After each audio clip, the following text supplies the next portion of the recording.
ஸ்ரீ சங்கரா தொலைக்காட்சி நேயர்களுக்கு நமஸ்காரம். பெருமாள் தாயார் திவ்ய தம்பதியர் திருவருளாலும் ஆழ்வார் ஆச்சாரியர்கள் அனுகிரகத்தாலும் திருப்பல்லாண்டு என்ற பெரியாழ்வாருடைய பிரபந்தத்தை இன்றைய தினம் நாம் நிறைவு செய்ய உள்ளோம்.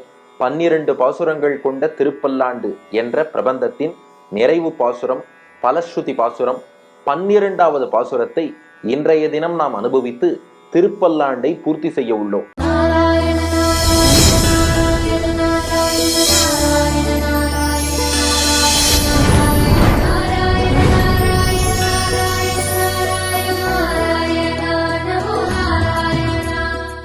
இந்த திருப்பல்லாண்டில் உள்ள ஒவ்வொரு பாசுரத்தையும் கவனிச்சேன்னா இந்த நிறைவான வார்த்தை ஒரு பாட்டுல கூறுதும்னு இருக்கும், ஒண்ணுல கூறு மின்னு இருக்கும், ஒண்ணுல என்மின்னு இருக்கும், ஒண்ணு பாடுதும்னு இருக்கும், கூறு வன்னுன்னு இருக்கும். இதை எப்படி நினைவு கொள்வது என்பதற்கு நம் பெரியோர்கள் ஒரு வழிகாட்டியிருக்கா. அதாவது முதல் 2 பாட்டுல பிரச்சனை இல்லை. முதல் பாசுரம் சேவடி செவ்வி திருக்காப்பு, 2வது பாசுரம் அப்பாஞ்சசன்னியமும் பல்லாண்டேன்னு பூர்த்தி ஆயிடுறது. இந்த 3ஆம் பாட்டுல இருந்து 11ஆம் பாட்டு வரைக்கும் தான் ஒரு பாட்டு கூறுமின், ஒரு பாட்டு கூறுதும், ஒரு பாட்டு கூறுவன், இப்படி எல்லாம் வருது இல்லையா. இதை ஞாபகம் வச்சுக்க ஒரு ஃபார்முலா. இதை குழந்தைகளுக்கு கூட நம்ம சின்ன வயசுலயே சொல்லி வச்சுட்டா மறக்காது. சும்மா வாய்ப்பாடு மாதிரி சொல்லிட்டே வரலாம். ஆதி கூறுதும் அனந்தரம் கூறுமின், அண்டம் என்மின் எந்தை பாடுதும், தீ உடுத்து என்னால் கூறுதும், நெய்யும் அல்லும் கூறுவனே. அவ்வளவுதான். இந்த வாய்ப்பாடு ஞாபகம் வச்சுட்டான்னா எந்தெந்த பாட்டுல நிறைவு வார்த்தை என்னங்கிறது நினைவில் இருக்கும். இது நம்முடைய அருளி செயல் பெரும்பாலான புத்தகங்களிலுமே கொடுத்திருப்பார்கள். ஆதி கூறுதும்னா இந்த 3ஆம் பாட்டுல இருந்து தானே என்னன்னு கேள்வி வருது. அப்போ 3ஆம் பாட்டு தான் இதுக்கெல்லாம் ஆதி. அந்த 3ஆம் பாட்டு வாழாட்பட்டு பாசுரத்தில் கூறுதும் கூறுதுமேன்னு வரதா, ஆதி கூறுதும். அனந்தரம் அதுக்கு அடுத்த பாட்டு ஏடு நிலத்தில் 4ஆம் பாட்டு, அதுக்கு கூறுமின், ஆதி கூறுதும் அனந்தரம் கூறுமின். 3ஆம் பாட்டு வாழாட்பட்டுல கூறுதும். அதுக்கப்புறம் 4ஆம் பாட்டு ஏடு நிலத்தில் கூறுமின், ஏகாரம் சேர்ந்து கூறுமினே என்று வரும். அப்புறம் 5ஆம் பாட்டு அண்டம் என்மின், அண்டக்குலத்துக்கு பாசுரத்துல பல்லாண்டு பல்லாயிரத்தாண்டு என்மினே, அதனால அண்டம் என்மின். அப்புறம் 6 எந்தை பாடுதும், எந்தை தந்தை பாசுரத்துல பல்லாயிரத்தாண்டு என்று பாடுதுமே என்று வரும், அதனால எந்தை பாடுதும். தீ உடுத்து என்னால் கூறுதும், தீனா தீயில் பொழிகின்ற, உடுத்துனா உடுத்து களைந்த, என்னாள்னா என்னாள் எம்பெருமான், தீயில் பொழிகின்ற உடுத்து களைந்த என்னாள் எம்பெருமான், 3ம் கூறுதும் கூறுதுமே என்று வரும். அப்புறம் நெய்யும் அல்லும் கூறுவனே, நெய்யிடை நல்லதோர் சோறும் பாசுரம், அல்லுனா அல்வழக்கொன்றும் இல்லா பாசுரம், நெய்யிடை அல்வழக்கு, அது 2 கூறுவனே. அப்ப இப்ப ஞாபகம் வச்சு பாருங்க. ஆதி கூறுதும் அனந்தரம் கூறுமின், அண்டம் என்மின் எந்தை பாடுதும், தீ உடுத்து என்னால் கூறுதும், நெய்யும் அல்லும் கூறுவனே என்று நாம் நினைவில் கொண்டோம் என்றால் இந்த பாசுரத்துல நிறைவு வார்த்தை என்ன என்பது நமக்கு மறக்காமல் இருக்கும். ஆங்காங்கு அந்த வார்த்தைகளை பயன்படுத்தி கொள்ள இது கொஞ்சம் வசதியாக இருக்கும்னு நம் பெரியோர்கள் ஏற்படுத்தி வைத்த வாய்ப்பாடு இது. ஆக விஷயத்துக்கு வருவோம். ஆக இப்படிப்பட்ட திருப்பல்லாண்டு 11 பாசுரங்கள் அனுபவிச்சுட்டோம். இதை அனுபவித்த நமக்கெல்லாம் என்ன பலன்? நம்ம சங்கரா தொலைக்காட்சி நேயர்கள், கவசம் கனெக்ட் நேயர்கள் எல்லோருக்கும் என்ன பலன்? இதை சொல்வதுதான் 12வது பாசுரம். பெரியாழ்வார் அருளி செய்கிறார். வாங்கோ, மனத்திரையில் காட்சி அப்படியே இருக்கிறதா? யானை மேல அம்பாரியில பெரியாழ்வார், மேல கருட வாகனத்துல பிராட்டியோடு பெருமாள் சேவை சாதித்தார். பெரியாழ்வார் என்ன பண்ணிட்டார்? தாமும் பல்லாண்டு பாடினார். பகவானுக்கே தொண்டு செய்ய விரும்பும் அடியார்களையும் கூப்பிட்டு பல்லாண்டு பாட வச்சார். ஆத்மானுபவத்தை விரும்பினோரையும் திருந்தி வந்து பல்லாண்டு பாட வச்சார். செல்வத்தை விரும்பி இருந்தோரையும் திருந்தி வந்து பல்லாண்டு பாட வச்சார். எல்லாரும் பல்லாண்டு பாடினதை நாமும் அனுபவித்து நாமும் பல்லாண்டு பாடினோம் அல்லவா? நமக்கு என்ன பலன்? 12ஆம் பாசுரம் வாருங்கள் எல்லோரும் சேவிப்போம். பல்லாண்டு என்று பவித்திரனை பரமேட்டியை சார்கம் என்னும் வில்லாண்டான் தன்னை வில்லிபுத்தூர் விட்டு சித்தன் விரும்பிய சொல் நல்லாண்டு என்று நவின்று உரைப்பார் நமோ நாராயணாய என்று பல்லாண்டும் பரமாத்மனை சூழ்ந்து இருந்து ஏத்துவர் பல்லாண்டே. பல்லாண்டு என்று பவித்திரனை பரமேட்டியை சார்கம் என்னும் வில்லாண்டான் தன்னை வில்லிபுத்தூர் விட்டு சித்தன் விரும்பிய சொல் நல்லாண்டென்று நவின்று உரைப்பார் நமோ நாராயணாயவென்று பல்லாண்டும் பரமாத்மனை சூழ்ந்து இருந்து ஏத்துவர் பல்லாண்டே என்பதுதான் நிறைவு பாசுரம். இப்போ இந்த பாசுரத்துல 4 வரிகள் இருக்கு இல்லையா? அதுல முதல் 2 வரிகளிலே இந்த திருப்பல்லாண்டு என்ற பிரபந்தத்தின் பெருமையை சொல்கிறார். அடுத்த 2 வரிகள்ல இதை அனுபவிக்கும் நமக்கு என்ன பலன்கிறத சொல்றார். அப்போ முதல் பாதி, முதல் 2 அடிகள், முதல் 2 வரிகள் பாருங்கள். பல்லாண்டு என்று பவித்திரனை பரமேட்டியை சார்ங்கமென்னும் வில்லாண்டான் தன்னை வில்லிபுத்தூர் விட்டு சித்தன் விரும்பிய சொல். இந்த திருப்பல்லாண்டு பிரபந்தம் எப்படிப்பட்டதுன்னா, பல்லாண்டு என்று, இது பல்லாண்டு பல்லாண்டு என்று பெருமாளையே வாழ்த்திய பிரபந்தம். வேற எந்த பிரபந்தத்துக்கும் இல்லாத ஏற்றம் திருப்பல்லாண்டுக்கு. என்னன்னா, இது பெருமாள் நன்னா இருக்கணும். பொதுவா எல்லாத்துலயும் என்ன பண்ணுவோம், நான் நன்னா இருக்கணும்னு அவர்கிட்ட வேண்டிப்போம். ஆனா இந்த திருப்பல்லாண்டு எப்படிப்பட்டதுன்னா, பல்லாண்டு என்று, என்றுனா என்று சொல்லின்னு அர்த்தம். பல்லாண்டு என்று வாழ்த்தி பகவான் நன்னா இருக்கணும்னு சொன்ன பிரபந்தம். அதுலயும் முதல் 2 பாசுரங்கள்ல பெரியாழ்வார் மட்டும் பெருமாளை வாழ்த்தினார். 3, 4, 5 ஆகிய 3 பாசுரங்கள்ல தொண்டு செய்ய விரும்புவோர், ஆத்மாவை விரும்புவோர், செல்வத்தை விரும்புவோர் 3 கோஷ்டியினரும் பல்லாண்டு பாட வாருங்கள்னு கூப்பிட்டார். 6, 7, 8ல அவர்கள் முறையே பெரியாழ்வார் கோஷ்டியில் சேர்ந்தார்கள். 9, 10, 11ல அவளோடும் சேர்ந்து பெருமாளுக்கு பல்லாண்டு பாடினார். அப்ப இது பல்லாண்டு என்று, பல்லாண்டு பல்லாண்டு பெருமாள் நன்னா இருக்கணும்னு அவனை வாழ்த்தக்கூடிய பிரபந்தம். சரி, எந்த பெருமாளை வாழ்த்தினார்? பவித்திரனை பரமேட்டியை சார்ங்கமென்னும் வில்லாண்டான் தன்னை. இதுல பல்லாண்டு பாடியிருக்கு, ஓகே. யாருக்கு பல்லாண்டு பாடினார்னா, பவித்திரன். பவித்திரன் அப்படின்னா தூய்மையானவன், நம்மையும் தூய்மையாக்க வல்லவன். போன பாசுரத்திலேயே அர்த்தம் பார்த்தோம். ஆனா இங்கே பெரியவாச்சான் பிள்ளை இன்னொரு ஆழ்ந்த அர்த்தம் காட்டுறார் பவித்திரன் என்பதற்கு. என்னன்னா, அசுச்சி பதார்த்த சயோகத்தாலே தத்கத தோஷைகி அசம்ஸ்பிருஷ்டனாகையும் ஸ்வசம்பந்தத்தாலே அசுத்தனை சுத்தனாக்குகையும் அப்படின்னு வியாக்கியானம் பண்றார். அது என்னப்பா புரியலையே என்று சிலர் கேட்கலாம். ரொம்ப அழகான விஷயம், ரொம்ப ரசமான விஷயம் காட்டியிருக்கார் பெரியவாச்சான் பிள்ளை. லோகத்துல பொதுவா தூய்மையான பொருளும் தூய்மை இல்லாத பொருளும் ஒன்னோடு ஒண்ணு கான்டாக்ட்ல வந்தா என்ன ஆகும்? தூய்மை இல்லாத பொருள் தூய்மை பெறாது, தூய்மையான பொருளும் அசுத்தமாயிடும். அதான சொல்றோம். நாம ஒரு சாக்கடை இருக்குன்னா அதுல நாம கல் எரிஞ்சோம்னா அதுதான் நம் மீது தெளிக்கும். ஒரு சேற்றிலே நாம் கால் வைத்தோம்னா நம் மீதுதான் சேறு ஒட்டும். அப்போ ஒரு தூய்மையான பொருளும் தூய்மை இல்லாத பொருளும் உலகத்துல கான்டாக்டுக்கு வந்தா தூய்மையான பொருள் அசுத்தமாயிடும். தூய்மை இல்லாத பொருள் இந்த தூய பொருளோடு கான்டாக்ட் வந்ததுனால ஒன்னும் அது தூய்மை பெற்றுடாது. இப்படித்தான் உலக வழக்கம் நாம் பார்க்கிறோம். அதாவது ஓரண்டா விஷத்துல ஒரு துளி பால் கலந்தாலும் விஷம்தான், ஓரண்டா பால்ல ஒரு துளி விஷம் கலந்தாலும் விஷம்தான். ஆனா பகவான் ஒருத்த மட்டும் எப்படிப்பட்டவன்னா, தோஷமுள்ள நாம எல்லாரும் நிறைய பாபம் பண்ணி ஒரே அழுக்கா இருக்கும். இப்படிப்பட்ட நாம் பகவான் கிட்ட வரோம், நம்ம அழுக்கு பகவான்கிட்ட ஒட்டாதான். மாறாக பகவான் பக்கத்துல வந்தோம் இல்லையா, அவனுடைய தூய்மை நமக்கு வந்துருமா. அப்போ அசுத்தமான நாம் கிட்டக்க வந்தாலும் அவன் பவித்திரன் தூய்மையாகவே இருக்கான். அத்தோடு மட்டும் நிக்கிறது இல்ல, அசுத்தமான நமக்கு தன் தூய்மைய பகவான் கொடுத்துடுறான். இத லோகத்துல வேற யாராலும் பண்ண முடியாது. அதனால அவன் தான் பவித்திரன். சோ பியூர் ஆப்ஜெக்டும் இம்பியூர் ஆப்ஜெக்டும் கான்டாக்ட்ல வந்தா பியூர் ஆப்ஜெக்டோட பியூரிட்டி போயிடும், இம்பியூர் ஆப்ஜெக்டுக்கு பியூரிட்டி வராது.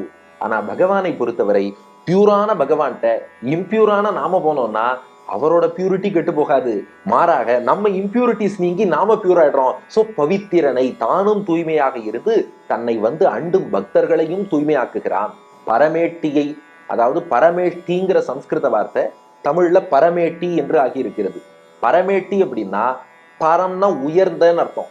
பரமேட்டினா உயர்ந்த ஸ்தானம், பரமபதம்னு சொல்லக்கூடிய வைகுண்டத்திலே இருப்பவன். பரமஸ்தானம், உயர்ந்த ஸ்தானத்தில் இருப்பவனுக்கு பரமேஷ்டி என்று பெயர். அதனால மிக உயர்ந்த வைகுண்ட லோகத்தில் இருப்பவர் பரமேட்டியை. மேலும் அவருக்கு முக்கிய அடையாளம் என்னன்னா, ஷார்ங்கம் என்னும் வில்லாண்டான் தன்னை. ஷார்ங்கம் என்ற வில்லை ஏந்தி கொண்டிருக்கிறார். அவர் திருக்கையிலே ஏந்தி இருக்கும். இன்னைக்கும் திருக்குடந்தை கும்பகோணத்துல பெருமாளுக்கு ஷார்ங்கபாணி என்றே திருநாமம். அதாவது இங்க பெரியவாச்சான் பிள்ளை வியாக்கியானம் பண்றார், ஷார்ங்கம் என்னும் வில் என்பது பெருமாளோடு இருக்கக்கூடிய எல்லா சொத்துகளுக்கும் ஒரு உபலட்சணம், ஒரு ஆகு பெயர். அதனால இது போல சங்கு சக்கரங்கள் ஏந்தி இருக்கிறார், ஷார்ங்க வில் ஏந்தி இருக்கிறார்.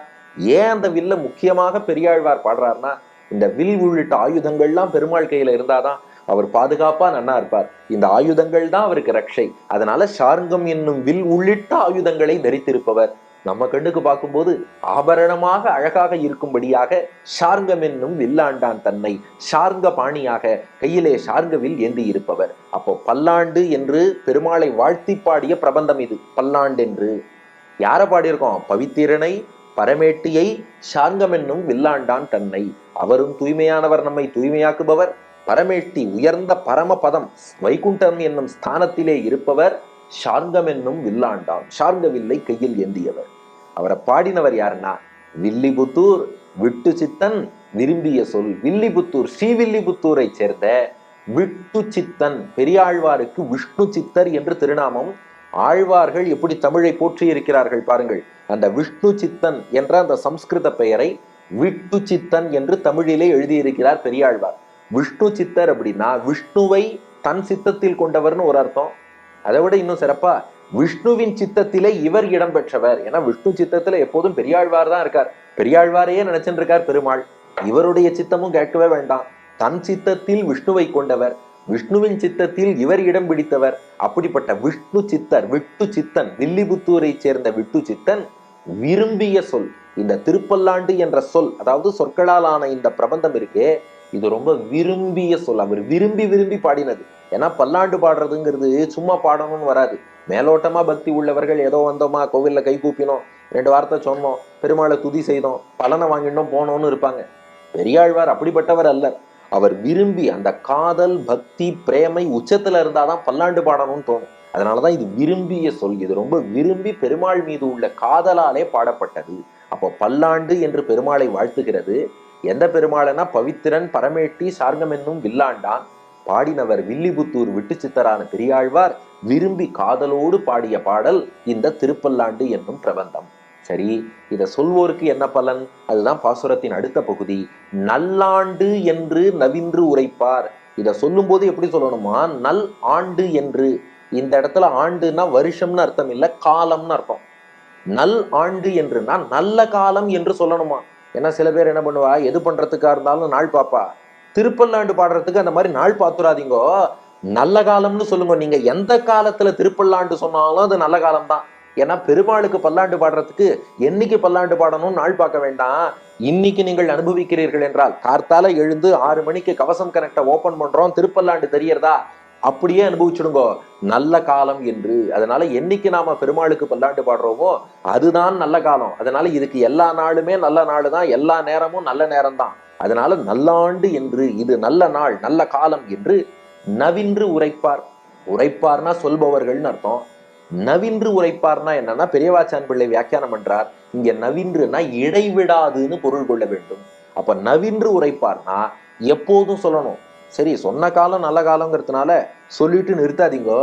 சொல்லிண்டே இருந்தா உங்கள் வாழ்வில் எல்லா காலமும் நல்ல காலமாகவே இருக்கும். அதனால இதை நவின்று உரைப்பார். நல்லாண்டு என்று நாம் சொல்லக்கூடிய காலம் எல்லாம் நல்ல காலம் தான் புரிஞ்சுண்டு நவின்று உரைப்பார். இடைவிடாது சொல்லி கொண்டிருந்தால் வாழ்க்கையில எல்லா நாளுமே நன்னாளாக, தினம் தினம் தீபாவளி என்னும்படி க்ஷேமமாக இருக்கலாம். அதனால இடைவிடாது சொல்ல வேண்டும். இதை சொல்லிட்டு அது மட்டும் இல்ல, நமோ நாராயணாயவென்று இந்த திருப்பல்லாண்ட சொல்லிட்டு 8 எழுத்து மந்திரத்தின் பொருளையும் சிந்திக்க வேண்டும். அதுக்குதான் அதையும் சேர்த்து சொன்னார். நமோ நாராயணாய என்று அதையும் சேர்த்து சொல்லுங்கோ. மனசுல அதன் பொருளை சிந்தியுங்கள். ஏன்னா நமகாதான் நமோன்னு வடிவம் கொள்கிறது. நமகான்னா அடியேன் அடியேனுக்குரியவன் அல்லேன். அப்ப யாருக்குரியவன்? நாராயணாய, நாராயணனுக்கே உரியவன். இதான் அர்த்தம். நமோ நாராயணாயனா அடியேன் எனக்குரியவன் அல்லேன். நாராயண ஆய, நாராயணனுக்கே, ஆய அப்படின்னா அவனுக்கேன்னு அர்த்தம். நாராயணாய அவனுக்கே உரியவன். இதையும் மனசுல சிந்திச்சா பல்லாண்டு பாடணும்னு தோணும். ஏன்னா அடியன் எனக்குரியவன்னா எனக்கு இதை கொடு அதை கொடுன்னு கேட்போம். அடியனே பெருமாளுக்குரியவன்னா அவர் நன்னா இருக்கணும்னு பாடுவோம். அப்போ நல்லாண்டு என்று நவின்றுரைப்பார். நமோ நாராயணாயவென்று இப்படி சொன்னால் என்ன பலன் அப்படின்னா, இது ஏதோ பெரியாழ்வாரோடு அன்று சேர்ந்து பாடிய தொண்டர்கள், மனம் மாறி வந்த ஆத்மானுபவக்காரர்கள், மனம் மாறி திருந்தி வந்த செல்வத்தை நாடினோர் அவா மட்டும் இல்லையா, நம்ம சங்கரா தொலைக்காட்சி நேயர்கள், கவசம் கனெக்ட் நேயர்கள், இவாழ்லாமும் பெரியாழ்வாரோடு சேர்ந்து இப்ப பல்லாண்டு பாடியிருக்கா இல்லையா. இவ அத்தனை பேருக்கும் என்ன பலன்னா, பல்லாண்டும் பரமாத்மனை சூழ்ந்திருந்து ஏத்துவர் பல்லாண்டே. அவ வைகுண்டத்துக்கு போய் காலமெல்லாம் பெருமாளுக்கு பல்லாண்டு பாடிக்கொண்டே இருக்கும் பாக்கியத்தை பெற்று விடுவார்கள். அதுவும் எப்படி? பல்லாண்டும். பல்லாண்டும்னா இங்க பல ஆண்டுகள்னு அர்த்தம் இல்லையா, காலமெல்லாம்னு அர்த்தம். அதாவது யாவத் ஆத்மபாவி என்று ராமானுஜர் சாதிக்கிறார் கத்தியத்திரயத்துல. யாவத் ஆத்மபாவினா ஜீவாத்மா எவ்வளவு காலம் இருக்குமோ, எவ்வளவு காலம் இருக்கும், ஜீவாத்மா இருந்துட்டே தான் இருக்கும். ஏன்னா ஜீவாத்மாவுக்கு ஒரு குறிப்பிட்ட கால அளவு தோற்றம் மறைவுங்கிறது கிடையாது. உடம்புக்கு தானே அதெல்லாம். ஜீவாத்மாக்கள் எல்லோரும் எப்போதும் இருந்து கொண்டே இருப்பார்கள். ஆகையினால பல்லாண்டும், ஜீவாத்மா இருக்கும் வரை அப்படின்னா காலம் எல்லாம், அது காலத்துக்கும் அப்பாற்பட்டுன்னு அர்த்தம். அப்பாற்பட்டு யாரை துதிப்பார்கள்? பரமாத்மனை, பரமாத்மாவான பகவானை. அதாவது பரம் ஆத்மான உயர்ந்த ஆத்மான்னு அர்த்தம். இது ஸ்ரீபாஷ்யத்துல ராமானுஜர் டிஃபைன் பண்றார். ஆத்மா அப்படின்னா ஸ்வேதர சமஸ்தஸ்ய நியந்திருத்வேன வியாப்திகி தஸ்யைவ சம்பவதி ஆப்னோதீதிகி ஆத்மா அப்படின்னு ராமானுஜர் விளக்குறார். அதாவது தன்னை தவிர்ந்து உள்ள எல்லா பொருள்களையும் உள்ளிருந்து யார் கண்ட்ரோல் பண்றானோ அவனுக்கு ஆத்மான்னு பேரு. ஜீவாத்மாங்கிறவன் தன்னுடைய உடம்பை மட்டும் உள்ள இருந்து கண்ட்ரோல் பண்ணுவான். பரமாத்மா என்பவன் உலகத்துல உள்ள அத்தனை பொருள்களையும் உள்ளே இருந்து கண்ட்ரோல் பண்ணுவான். இன்னர் கண்ட்ரோலர்னு அர்த்தம். ராமானுஜர் கொடுத்த டெபினிஷன் ஆப்னோதீதிகி ஆத்மா ஸ்வேதர சமஸ்தஸ்ய நியந்திருத்வேன வியாப்திகி தஸ்யைவ சம்பவதி ஆத்மசப்தஸ்ச நிருபாதிகா பரஸ்மின் பிரம்மணி முக்கிய விருத்தகான்னு ஸ்ரீபாஷ்யம் திவ்வாதி அதிகரணத்திலே ராமானுஜர் கொடுத்த விளக்கம். அதனால அவன் பரமாத்மனை எல்லாரையும் உள்ளிருந்து கண்ட்ரோல் பண்றான். அந்த பகவானை வைகுண்டத்தில் அப்படி விளங்கக்கூடிய அந்த வைகுண்டநாதனை பல்லாண்டும் பல பல காலம், அதாவது காலத்துக்கெல்லாம் அப்பாற்பட்டு எல்லா காலமும் பரமாத்மனை அந்த வைகுண்டநாதனான பகவானை சூழ்ந்திருந்து ஏத்துவர் பல்லாண்டே. அவனை சூழ்ந்து இருந்து இவ பல்லாண்டு பாடிட்டே இருப்பாளாம். அது ஏன் சூழ்ந்திருந்து பாடணும் அப்படின்னா, அதுக்கு பெரியவாச்சான் பிள்ளை ஒரு வியாக்கியானம் பண்றார். கண்ணபிரான் குருக்ஷேத்திர போர்க்களத்துல விஸ்வரூபம் எடுத்தான் இல்லையா, அப்ப அர்ஜுனன் என்ன பண்ணானா, நமப்புரஸ்தாத் அதபிருஷ்டதஸ்தே நமோஸ்துதே என்று அர்ஜுனன் என்ன பண்றான், கிருஷ்ணனை சுத்தி சுத்தி வந்து சேவிச்சாமா. ஏன்னா அது பெரிய விஸ்வரூபமா இருக்கு. முன்புறம் உள்ள அந்த தோற்றத்தை சேவிக்கணுங்கிறதுக்காக முன்னாடியிலேருந்து ஒரு நமஸ்காரம், அதுக்கப்புறம் பின்னழகை சேவிப்பதற்காக பின்னாடியிலேருந்து ஒரு நமஸ்காரம். அது போல வைகுண்டத்துல போய் பெருமாளை அனுபவிக்கிறோம்னா முன்னழகை அனுபவிப்பார்கள், பின்னழகை அனுபவிப்பார்கள். அப்போ சூழ்ந்து சுத்தி சுத்தி வருவாளாம். பெருமாளை பிரதட்சணம் பண்ணி ஆசையோடு சுத்தி சுத்தி, அதுதான் சூழ்ந்து இருந்து. கொஞ்ச நேரம் இந்த பக்கம் அவரோட அழகை அனுபவிப்போம், கொஞ்ச நேரம் அந்த பக்கம் உட்காந்து அனுபவிப்போம்னு சொல்லி நம புரஸ்தாத் அத பிருஷ்டதஸ்தே. புரஸ்தாத்னா முன்னாடி, பிருஷ்டதகான பின்னாடி, முன்னே பின்னே பக்கவாட்டிலே, இப்படி பல படிகள்ல எல்லா திசைகள்லேருந்தும் அவருடைய அழகை அனுபவிப்போம். அதனாலதான் சாந்தோக்கிய உபனிஷத் சொன்னது, மோட்சமடைந்த முக்தாத்மா இருக்காரே அவர் வைகுண்டம் போனதுக்கு அப்புறம் பல திவ்யமான சரீரம், கர்மாவுக்கு உட்பட்டு இல்ல, கர்மாவுக்கு அப்பாற்பட்ட பல சரீரங்கள், ச ஏகதா பவதி, திரிதா பவதி, பஞ்சதா சப்ததா நவதா சைவ புனश्च ஏகாதச ஸ்மிருதா சதம் ச தசश्च ஏகश्च சஹஸ்ராணி ச விம்சதிஹி. 1 3 5 7 9 பல பல சரீரம் எடுத்துக்கிறாராம். ஏன்னா எல்லா திசையிலும் பெருமாளை சூழ்ந்திருந்து அனுபவிக்க வேண்டும்னு ஆசை. அப்போ பகவானை பல்லாண்டும் பரமாத்மனை சூழ்ந்திருந்து சுற்றி அமர்ந்து கொண்டு பல திசைகளிலே இருந்து கொண்டு அனுபவித்து ஏத்துவர் பல்லாண்டே. ஏத்துவர்னா துதி செய்வர், பல்லாண்டே அப்படின்னா இந்த பல்லாண்டேக்கு பல்லாண்டு பாடி மங்களாசாசனம் செய்வர்னு அர்த்தம். அப்போ ஏத்துவர் பல்லாண்டே, பல்லாண்டு பாடி பெருமாளை துதி செய்வார்கள். அப்போ வைகுண்டம் போனதுக்கு அப்புறம் அங்கேயும் பகவானை சூழ்ந்திருந்து பல்லாண்டு பல்லாண்டு பல்லாண்டு நீ நன்னா இருக்கணும்னு இந்த உலகில் வாழும் காலத்தில் எந்த திருப்பல்லாண்டு பாடினோமோ இதே திருப்பல்லாண்டை வைகுண்டத்துக்கு போய் பகவானை சூழ்ந்திருந்து பாடும் பாக்கியம் இதை கேட்ட அத்தனை பேருக்கும் கிடைக்கும். அப்போ பலன் என்னன்னா, வைகுண்டத்துக்கு போய் இடைவிடாது இங்கே வாழும் காலம் வரை பாடினோம், அங்க காலம் எல்லையே கிடையாதே, காலத்துக்கு அப்பாற்பட்டு வைகுண்டம் போயாச்சு. அதனால எப்போதும் பெருமாளுக்கு பல்லாண்டு பல்லாண்டு என்று பாடிக்கொண்டே இருப்போம். இதுதான் பலன். அப்ப பல்லாண்டென்று பவித்திரனை பரமேட்டியை சார்ங்கமென்னும் வில்லாண்டான் தன்னை வில்லிபுத்தூர் விட்டு சித்தன் விரும்பிய சொல் நல்லாண்டென்று நவின்றுரைப்பார் நமோ நாராயணாய என்று பல்லாண்டும் பரமாத்மனை சூழ்ந்திருந்தேத்துவர் பல்லாண்டே என்று இப்படி பெருமாளை பல்லாண்டு என்று வாழ்த்தி தூய்மையானவனும் உயர்ந்த வைகுண்டத்தில் இருப்பவனும் ஷார்கவில் ஏந்தியவனுமான எம்பெருமானை ஸ்ரீவில்லிபுத்தூரை சேர்ந்த பெரியாழ்வார் விரும்பி பாடிய இந்த திருப்பல்லாண்டை இதுதான் நல்ல காலம் என்று அவர்கள் சொல்லும் காலத்தில் யாரெல்லாம் இடைவிடாது சொல்லிக்கொண்டே இருக்கிறார்களோ அவர்கள் அத்தனை பேருமே நமோ நாராயணாய என்று தங்களுடைய சொரூபத்தை நாம் பகவானுக்கே அடிமைன்னு யார் சிந்திக்கிறாளோ அவ அத்தனை பேரும் வைகுண்டத்தை அடைந்து யாவது ஆத்மபாவி ஜீவாத்மா இருக்கும் வரை. அப்படின்னா என்ன அர்த்தம்? லிமிட்லெஸ் டைம்னு அர்த்தம். அந்த டைமுக்கு எல்லையே கிடையாது, ஏன்னா காலத்தையே தாண்டி போயிட்டோமே. அதனால எப்போதும் வைகுண்டத்திலே இருந்து கொண்டு பல்லாண்டு பெருமாளுக்கு பல்லாண்டு பல்லாண்டு என்று பெருமாளை சூழ்ந்திருந்து இதே திருப்பல்லாண்டை வைகுண்டத்தில் பாடிக்கொண்டு பெருமாள் நன்னா இருக்கணும், பெருமாள் நன்னா இருக்கணும், பெருமாள் நன்னா இருக்கணும்னு மங்களம் பாடுவார்கள், வாழ்த்துவார்கள். அப்படி வைகுண்டத்தில் போய் பெருமாளை வாழ்த்தும் பாக்கியம் கிட்டும்னு இந்த பிரபந்தத்தை பலன் சொல்லி நிறைவு செய்கிறார் பெரியாழ்வார். பலஸ்ருதிக்கான ஆங்கில வடிவம்: வில்லிபுத்தூர் விஷ்ணு சித்தா sang பல்லாண்டு with love to the pure Lord residing in the highest world wielding the bow sharga. Those who sing this பல்லாண்டு and chant Namo Narayanaaya, reflecting on its meaning, will surround the Lord and sing பல்லாண்டு to him forever என்பது ஆங்கில வடிவம். இத்தோடு பெரியாழ்வார் அருளி செய்த திருப்பல்லாண்டை நாம் பூர்த்தி செய்து விட்டோம். இப்ப அடுத்து என்ன பார்க்க போறோம்னா, பொதுவாக நீங்க 4000 திவ்ய பிரபந்தம் புத்தகம் அந்த கிரந்தம் எடுத்து பார்த்தீங்கன்னா முதல் 1000த்துல முதல்லயே திருப்பல்லாண்டு வந்துடும். அதுக்கப்புறம் பெரியாழ்வார் திருமொழி வரும், அதற்கப்புறம் திருப்பாவை, நாச்சியார் திருமொழி எல்லாமே வரும். நம்ம எல்லா 4000 பாசுரங்களும் சேவிக்க போறோம். ஆனா நம் பெரியோர்கள் நித்தியானுசந்தானம் என்று ஒரு சில பிரபந்தங்களை வைத்திருக்கிறார்கள். அதை தினந்தோறும் பெருமாள் முன்னாடி சொல்லணும், அதுக்கு மட்டும் பிரேக்கே விடக்கூடாது. அதனால மற்றதுக்கெல்லாம் பிரேக் உண்டு. நித்தியானுசந்தானம் என்பது தினந்தோறும் நாம சேவிச்சே ஆகணும். அதனால அனத்தியன காலம் என்று ஒரு குறிப்பிட்ட காலம் உண்டு. அந்த காலத்துல மட்டும் எது சொல்லலாம் சொல்லக்கூடாதுங்கிறதுக்கு வரையறை உண்டு. அதையும் நம்ம பின்னாடி பார்த்துப்போம். ஆக மொத்தம் நித்திய அனுசந்தானம் என்பது தினந்தோறும் சொல்ல வேண்டிய சில பாசுரங்கள் என்று இருக்கின்றன. அந்த வகையில் திருப்பல்லாண்டு தினந்தோறும் சேவிக்கணும். அதற்கடுத்தபடியாக தொண்டரடி பொடியாழ்வார் அருளி செய்த திருப்பள்ளி எழுச்சி சேவிப்பது வழக்கம். இதுவும் முதல் 1000 புத்தகத்திலேயே இருக்கும். அதனால முதல்ல டெய்லி சேவிக்க வேண்டிய பிரபந்தங்கள் என்னென்னவோ அதை முதல்ல பார்த்துன்னு வந்துருவோம். அதுக்கப்புறம் மீதமுள்ள பாசுரங்கள் பிரபந்தங்கள் அதையும் பார்ப்போம். அதனால திருப்பல்லாண்டு பூர்த்தியா அடுத்து ஸ்ரீரங்கத்துல பள்ளி கொண்டு இருக்காரோ இல்லையோ ரங்கநாதன், அவரை துயில் எழுப்ப தயாராகுங்கள். அந்த ரங்கநாதனுக்கு திருப்பள்ளி எழுச்சி பாடி எழுப்பி அவருடைய அனுகிரகத்தையும் பெற்றுக்கொள்வோம். பெரியாழ்வார் திருவடிகளே சரணம். பல்லாண்டென்று பவித்திரனை பரமேட்டியை சார்கமெனும் வில்லாண்டான் தன்னை வில்லி புத்தூர் விட்டு சித்தன் விரும்பிய சொல். பல்லாண்டென்று பவித்திரனை பரமேட்டியை சார்கமெனும் வில்லாண்டான் தன்னை வில்லி புத்தூர் விட்டு சித்தன் விரும்பிய சொல். நல்லாடென்று நவின்றுரைப்பார் நமோ நாராயணாயவென்று பல்நாடும் பரமாத்மனை சூழ்ந்திருந்தே துவர் பல்நாடே. நல்லாடென்று நவின்றுரைப்பார் நமோ நாராயணாயவென்று பல்நாடும் பரமாத்மனை சூழ்ந்திருந்தே துவர் பல்லாடே. பல்லாடே பல்லாடே பல்லாடே பல்லாடே பல்லாடே பல்லாடே.